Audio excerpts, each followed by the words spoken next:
Hello everyone, I hope you are living very well and आप अपनी पढ़ाई का, फैमिली का ध्यान काफ़ी अच्छे तरीके से रख रहे होंगे और अपनी लाइफ को शानदार तरीके से एंजॉय कर रहे होंगे। फ्रेंड्स, आज का जो हमारा टॉपिक होने वाला है वो सुएज़ कैनाल के बारे में होने वाला है। यानी सुएज़ कैनाल में एक शिप क्या अटक गई है जिसने पूरी दुनिया को हिला करके रख दिया है। यानी अगर मैं बात करूँ ग्लोबल सप्लाई चेन से लेकर के क्रूड ऑयल प्राइस या फिर बिलियंस ऑफ डॉलर का यहाँ से लॉस देखने को मिला है। तो क्या हुआ और क्या इसके सॉल्यूशन हो सकते हैं, वीडियो को एंड तक देखना, हम लोग पूरी बात करने वाले हैं इसके बारे में। तो फर्स्ट हम स्टार्ट करते हैं। आप लोगों ने बुक्स में पढ़ा होगा सुएज़ कैनाल के बारे में, और या फिर इसको पनामा कह सकते हैं। तो हम लोग देख सकते हैं कि यार आज के टाइम में शिप की जो वैल्यू है, इंपॉर्टेंस है, वो बढ़ती जा रही है, कम नहीं हो रही है बल्कि बढ़ती जा रही है। तो यानी हाँ दोस्तों, ये एक इम्पोर्टेंट रोल प्ले करती है। अगर ग्लोबल ट्रेड में देखा जाए तो 12% कॉन्ट्रीब्यूशन होता है शिप्स का। हिस्ट्री देख लेते हैं सुएज़ कैनाल की। तो सुएज़ कैनाल इजिप्ट देश में मौजूद एक मैन मेड कैनाल है, यानी जो मेडिटेरेनियन सी और रेड सी के बीच में ले करती है। यानी आप लोग कह सकते हैं कि एशिया से यूरोप को जोड़ने का काम करती है। यानी अगर मैं इसकी लेंथ की बात करूं तो 193 किलोमीटर इसकी लेंथ है जो मैन मेड है। यानी 1.5 मिलियंस वर्कर से भी ज़्यादा लोगों ने इसका कंस्ट्रक्शन किया था। इसको बनाने के लिए 10 साल से भी ज़्यादा लग गए थे। और दोस्तों, इसमें 10 मिलियंस का इसमें इन्वेस्ट हुआ था, एक्सपेंडिचर हुआ था, इसमें जो खर्च आ गया था। यानी अगर मैं आज की बात करूँ तो बिलियंस में बात होती है इन्फ्लुएंस को असर में। यहाँ से आप लोग सोचोगे कि यार इतना मॉडर्न टाइम हो चुका है, एरोप्लेन्स वगैरह हैं तो उससे भी ट्रेड हो सकता है, बट इसका क्या है। तो दोस्तों, अगर आप लोग देखें तो पिछले 5-10 सालों में जो शिप की इंपॉर्टेंस बढ़ी है ट्रेड में लेकर के, वो कुछ ज़्यादा ही बढ़ती जा रही है। यानी जो अमाउंट ऑफ कार्गो है वो शिप से बहुत ज़्यादा हो रहा है। तो यहाँ पर ये एक देखने वाली बात है, आप लोग डेटा देख सकते हैं। कैनाल की जो लोकेशन है वो अपने आप में ही एक इंपॉर्टेंट रोल प्ले करती है, जो साउथ एशिया या फिर इंडिया, चाइना वगैरह को जोड़ करके सीधा यूरोप से मिला देती है, जिसका डिस्टेंस 7000 किलोमीटर। यहाँ से सेकंड रूट की बात करूँ तो आप लोगों को पता होगा साउथ अफ्रीका के नीचे से होकर के कैप ऑफ गुड जाता है। यानी जहाँ से वास्को डी गामा आया था ना इंडिया के अंदर, वही एक रूट। एक दूसरा रूट वो भी है।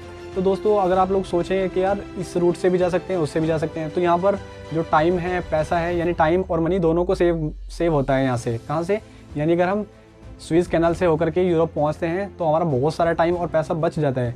बट अगर हम बात करें कैप ऑफ गुड से होकर के अगर शिप जाए तो वहाँ से दोस्तों जो सुएज़ कैनाल से जाने में टाइम लगता है ना, उसका 2 वीक्स एक्स्ट्रा उधर से लगेगा। अब इतना टाइम किसके पास होता है यार, मॉडर्न टाइम है, इतना टाइम किसके पास होता है। स्ट्रैटेजिकली अगर आप लोग इसको देखें तो ये एक मोस्ट इंपॉर्टेंट रोल प्ले करती है। यानी एक बार इजिप्ट गवर्नमेंट ने इसको नेशनलाइजेशन करने की सोची थी, तो इजराइल, ब्रिटेन एंड फ्रांस, तो तीनों मिलकर के एक जगह तक पहुंच गए थे। यानी इसी इंसिडेंट को सुएज़ क्राइसिस के नाम से भी जाना जाता है। अभी सुएज़ कैनाल जो है वो इजिप्ट के कंट्रोल में आती है, और अगर मैं यहाँ से ये इनकी जो इकोनॉमी है उसमें बहुत बड़ा रोल प्ले करती है। अगर मैं इनके अर्निंग नंबर की बात करूँ तो 5.61 बिलियंस का यहाँ से इन्होंने अर्न किया था 2020 में। आप लोग डेटा देख सकते हैं। के लिए दोस्तों, आप लोग देख सकते हैं ये जो शिप है अपने आप में एक अनोखी शिप है। यानी इसको आप लोग देख सकते हैं कि इसके अंदर जो है ना 20,000 से भी ज़्यादा इसके अंदर कंटेनर्स आ सकते हैं, यानी कार्गो आ सकते हैं।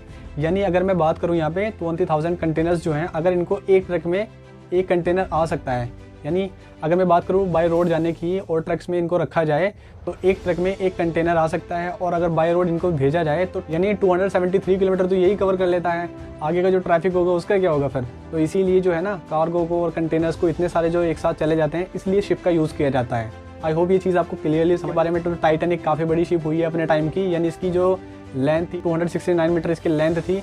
और अगर मैं इस शिप के बारे में बात करूं तो इसकी 400 मीटर इसकी लेंथ है। और अगर यहाँ पर देखा जाए जो सुएज़ कैनाल है उसकी जो वाइज है, यानी चौड़ाई है जो उसकी, वो 300 मीटर है। यानी 300 मीटर 400 मीटर की ही जो शिप होगी उसको वो वहाँ से परमिट करती है। ये यानी ये जो शिप है अपने आप में एक अनोखी शिप है। और देखें किस तरीके से फंसी हुई है। इस शिप के बारे में बात करूं तो आज के ग्लोबल टाइम में ये एक खुद में एक मॉडर्न है। यानी इतना बढ़िया, इतना फैबुलस है ये शिप। ये इसका जो ऑनर है वो जापानीज़ हैं, और इसको जो ऑपरेट करती है वो ताइवान की एक कंपनी है जो इसको ऑपरेट करती है। उसने इसको एवरग्रीन बोला है। आप लोग शिप के साइड में भी देख सकते हैं एवरग्रीन लिखा हुआ है। अगर इसके ओरिजिनल नेम की बात करूँ जो जापानीज़ उसको बोलते हैं वो है एवर गिवन। यानी जापानीज़ के अकॉर्डिंग ये क्या है, एवर गिवन, और साइड में क्या लिखा है, एवरग्रीन।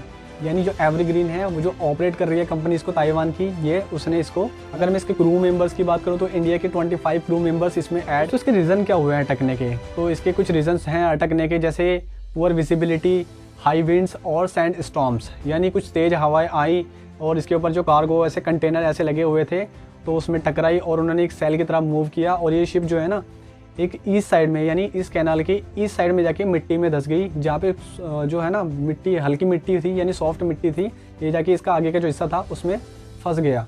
अब दोस्तों ये ऐसा फंसा है उस मिट्टी में कि वहाँ पानी तो है नहीं, अब ये वहाँ से फ्लोट कैसे कर पाएगी, तब तक ये फ्लोट नहीं करेगी तो ये कैसे निकल पाएगी। और इसके फंसने से जो पीछे आने वाली शिप्स थी, तो दोस्तों वो सब शिप्स जो हैं वो भी रास्ते में हैं। या तो उनके लिए 2 ऑप्शन हैं, या तो वो वेट करें या फिर यहाँ से दूसरा रास्ता पकड़े जो कैप ऑफ गुड से होकर के जाता है। कैप ऑफ गुड से होकर के जाने में एक प्रॉब्लम्स और फेस होती है, यानी टाइम तो लगेगा ही, और सुमेरियन पायरेट्स भी वहाँ पर पाए जाते हैं, यानी उन लोगों का भी खतरा है वहाँ पर। तो इस तरीके से ये सिचुएशन यहाँ पे क्रिएट होगी। यानी एक दिन से इनका और 1 घंटे से इनका कितना लॉस होता है वो देख लेते हैं। यानी अगर 1 दिन या 1 घंटे इसको ब्लॉक कर दिया जाए तो यहाँ से $400 मिलियन का यहाँ से लॉस होता है। या मैं अगर पर डे की बात करूं तो 9.6 बिलियन यहाँ पे लॉस हो रहा है। यानी आप लोग देख सकते हैं कि 6-7 डेज इसको हो चुके हैं फंसी को, यानी अब तक निकलने का कोई सॉल्यूशन नहीं निकल पा। क्रूड ऑयल प्राइस जो है वो बढ़ सकता है, जो one of the most basic commodities है। यानी अगर मैं यहाँ पर बात करूँ टॉयलेट पेपर की तो उसकी भी शॉर्टेज आ सकती है। तो ये तो था दोस्तों इसका एक हुआ क्या था इंसिडेंट। अगर मैं इसके सॉल्यूशन की बात करूँ दोस्तों तो यहाँ पे 2 तरीके के सॉल्यूशन हो गए। फर्स्ट तो मैं बोलूँगा कि यहाँ पे अपने इंडियंस को भेजा जाए, फावड़ा लेकर के वो इसको हटा दें। मैं मजाक कर रहा हूँ, ये ऐसा नहीं हो पाएगा, ना उससे कुछ होने वाला है, ना जेसीबी लगाने से, ना फावड़े की खुदाई से। दोस्तों यहाँ पे जो सीरियस सॉल्यूशन होगा, यानी कुछ टूल्स हैं। यानी अगर टेक्निकल मशीन की बात करें तो बैक हो एक मशीन है जो अपना काम कर रही है, जिसको लेकर के काफ़ी मीम्स भी चले थे इंस्टाग्राम पे, and me and my problems. तो ये क्या कर रही है, ये अपना रोल प्ले कर रही है, यानी वहाँ से मिट्टी को हटा रही है।